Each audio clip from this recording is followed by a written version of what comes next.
जैसा कि दोस्तों मैं आप सभी को एनसीईआरटी क्लास 9 साइंस से जुड़े हुए चैप्टर 3 परमाणु एवं अणु से जुड़े हुए अभ्यास के सभी प्रश्नों को सॉल्व करा रहा हूं और पिछले 2 पार्ट में हमने प्रश्न संख्या 6 तक के प्रश्नों को सॉल्व किया है। अगर आपने वो वीडियो नहीं देखा है तो उस वीडियो का लिंक मैंने आज इस वीडियो के नीचे डिस्क्रिप्शन बॉक्स में दे रखा है, उस लिंक पर क्लिक करके आप वीडियो को देख सकते हैं। तो आज के इस वीडियो में हम प्रश्न संख्या 7 से लेकर प्रश्न संख्या 8 तक के प्रश्नों को सॉल्व करेंगे।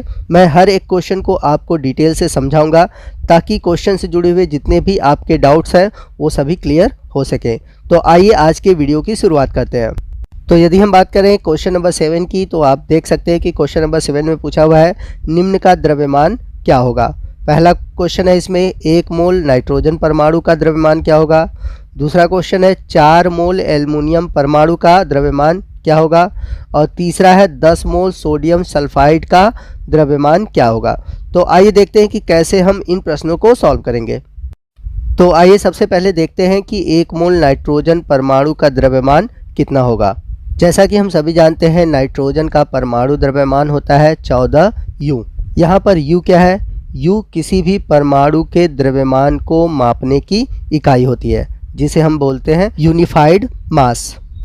तो इस प्रकार से नाइट्रोजन के एक परमाणु का द्रव्यमान होता है 14 U। लेकिन यहाँ पर हमें क्वेश्चन में पूछा हुआ है कि 1 मोल नाइट्रोजन परमाणु का द्रव्यमान क्या होगा। तो 1 मोल नाइट्रोजन परमाणु का द्रव्यमान भी इतना होगा, लेकिन U की जगह हम क्या यूज़ करेंगे? ग्राम यूज़ करेंगे। तो इस प्रकार से 1 मोल नाइट्रोजन परमाणु का द्रव्यमान होगा 14 ग्राम। तो याद रखिएगा, यदि नाइट्रोजन के एक परमाणु की बात होगी तो उसका द्रव्यमान होगा 14 U, और यदि 1 मोल नाइट्रोजन परमाणु के द्रव्यमान की बात होगी तो उसका द्रव्यमान होगा 14 ग्राम। बात करते हैं दूसरे क्वेश्चन की। दूसरा क्वेश्चन है 4 मोल एल्युमिनियम का परमाणु द्रव्यमान कितना होगा।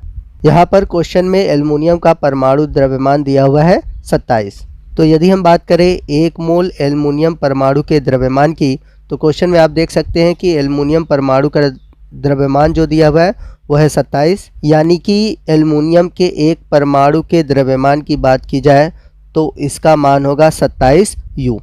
यदि हम बात करें 1 मोल एल्युमिनियम परमाणु के द्रव्यमान की तो इसका मान होगा 27 ग्राम, जैसा कि मैंने पीछे आपको नाइट्रोजन परमाणु में बताया था। तो यहाँ पर 1 मोल एल्युमिनियम परमाणु का द्रव्यमान कितना होगा? 27 ग्राम होगा। तो यदि 1 मोल एल्युमिनियम परमाणु का द्रव्यमान 27 ग्राम है तो इस प्रकार हम आसानी से 4 मोल एल्युमिनियम परमाणु का द्रव्यमान निकाल सकते हैं। तो इसके लिए हम क्या करेंगे? 4 में 27 का गुणा करेंगे। तो 4 में जब हम 27 का गुणा करेंगे तो आएगा 108। तो इस प्रकार 4 मोल एल्युमिनियम परमाणु का द्रव्यमान होगा 108 ग्राम। आगे चलते हैं क्वेश्चन नंबर 7 के सी क्वेश्चन की ओर, जो कि दिया हुआ है 10 मोल सोडियम सल्फाइड के द्रव्यमान को ज्ञात करने के लिए। तो सोडियम सल्फाइड का आप फार्मूला देख सकते हैं Na2SO3 है। तो सबसे पहले हम 1 मोल सोडियम सल्फाइड के द्रव्यमान को कैलकुलेट करते हैं। चूँकि आप देख सकते हैं कि सोडियम सल्फाइड का सूत्र है Na2SO3। चूँकि यहाँ पर आप देख सकते हैं सोडियम है और सोडियम का परमाणु द्रव्यमान होता है 23। इसके एक अणु में आप देख सकते हैं 2 परमाणु है, तो यहाँ पर हम 23 में 2 का गुणा करेंगे। अब सोडियम के बाद आप देख रहे हैं सल्फर है, तो इसके बाद हम प्लस लगाएंगे। सोडियम का परमाणु द्रव्यमान होता है 32, तो यहाँ पर लिखेंगे 32। यहाँ पर आप देख सकते हैं कि सल्फर के एक अणु में केवल एक ही परमाणु है, इसलिए 32 में हम 1 का गुणा करेंगे। अब सल्फर के बाद है ऑक्सीजन, तो यहाँ पर हम प्लस लगाएंगे। ऑक्सीजन का परमाणु द्रव्यमान होता है 16, और यहाँ पर आप देख सकते हैं कि सल्फाइड में ऑक्सीजन के एक अणु में 3 परमाणु है, इसलिए यहाँ पर हम 16 में 3 का गुणा करेंगे। अब आइए पूरे वैल्यू को कैलकुलेट करते हैं। तो 23 में जब हम 2 का मल्टीप्लाई करेंगे तो आएगा 46। वहीं 32 में अगर 1 का मल्टीप्लाई करेंगे तो 32 आएगा। वहीं 16 में 3 का मल्टीप्लाई करेंगे तो आएगा 48। अब पूरे वैल्यू को टोटल करेंगे तो हमारा वैल्यू आएगा 126। तो यहाँ पर हम देख सकते हैं कि सोडियम सल्फाइड के 1 मोल का द्रव्यमान निकालना है। तो यहाँ पर हमने 126 लिखा है। चूँकि मैंने बताया कि जब मोल में लिखेंगे तो यही वैल्यू हमारी क्या हो जाएगी? ग्राम में हो जाएगी। तो इसलिए 1 मोल सोडियम सल्फाइड का द्रव्यमान होगा 126 ग्राम। तो जैसा कि मैंने आपको पीछे भी बताया था और अभी भी बता रहा हूँ कि जब भी हम मोल में द्रव्यमान लिखेंगे तो ग्राम में रहेगा, और यदि परमाणु या अणु में लिखेंगे तो यू में रहेगा। तो इस प्रकार यहाँ पर आप देख सकते हैं कि 1 मोल सोडियम सल्फाइड का द्रव्यमान आया है 126 ग्राम। लेकिन क्वेश्चन में आपसे 10 मोल सोडियम सल्फाइड का पूछा हुआ है द्रव्यमान, तो हम क्या करेंगे, 126 में 10 का गुणा करेंगे। तो जब हम 126 में 10 का गुणा करेंगे तो आएगा 1260 ग्राम। तो 10 मोल सोडियम सल्फाइड का द्रव्यमान होगा 1260 ग्राम। आइए चलते हैं अगले क्वेश्चन की ओर। क्वेश्चन नंबर 8 है, मोल में परिवर्तित कीजिए। इसमें पहला क्वेश्चन है 12 ग्राम ऑक्सीजन गैस को मोल में परिवर्तित कीजिए, 20 ग्राम जल को मोल में परिवर्तित करिए, और तीसरा है 22 ग्राम कार्बन डाइऑक्साइड को मोल में परिवर्तित कीजिए। तो आइए देखते हैं कि इन प्रश्नों को हम कैसे सॉल्व करेंगे। तो सबसे पहले हम बात करते हैं 12 ग्राम ऑक्सीजन गैस की। तो आइए सबसे पहले हम बात करते हैं कि ऑक्सीजन का परमाणु द्रव्यमान कितना होता है। तो ऑक्सीजन का परमाणु द्रव्यमान होता है 16 U। यदि हम बात करें ऑक्सीजन के आणविक द्रव्यमान की, तो हम सभी जानते हैं कि ऑक्सीजन के एक अणु में 2 परमाणु होते हैं।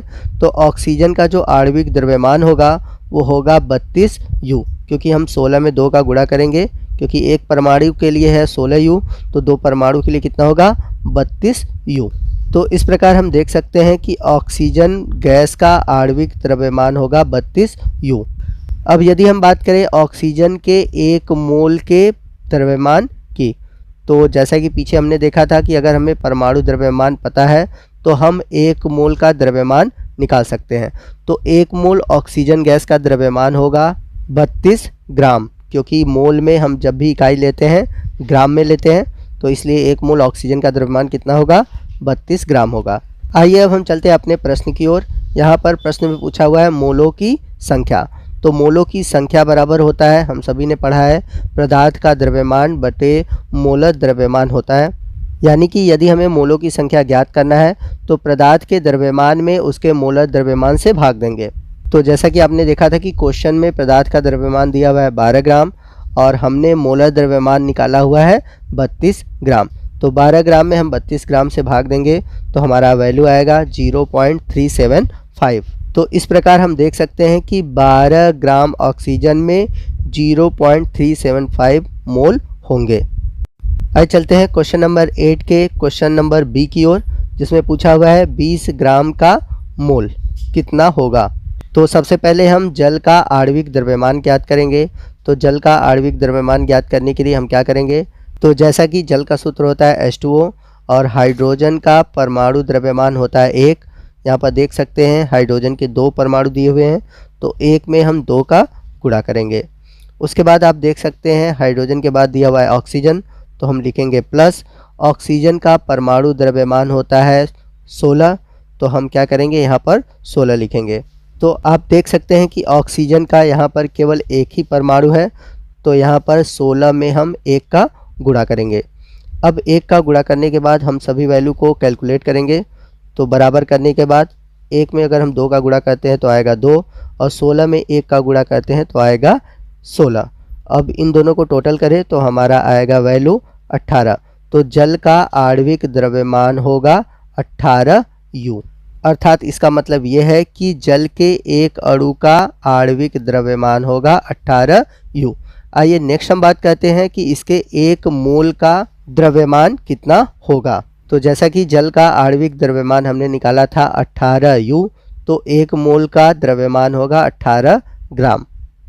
अब हम निकालेंगे मोलों की संख्या।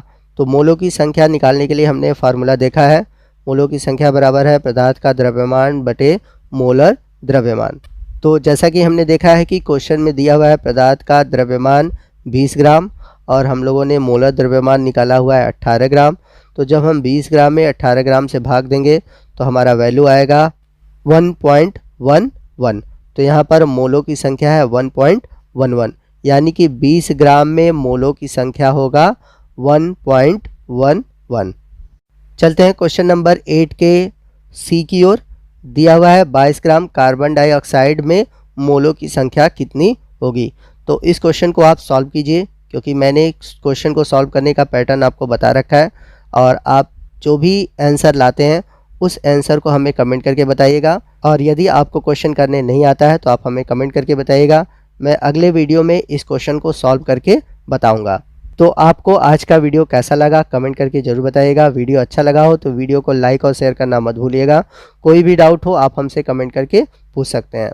तो दोस्तों मिलते हैं अगले वीडियो में, और अगले वीडियो में हम बाकी बचे हुए प्रश्नों को सॉल्व करेंगे। आज के लिए बस इतना ही। जय हिंद, जय भारत।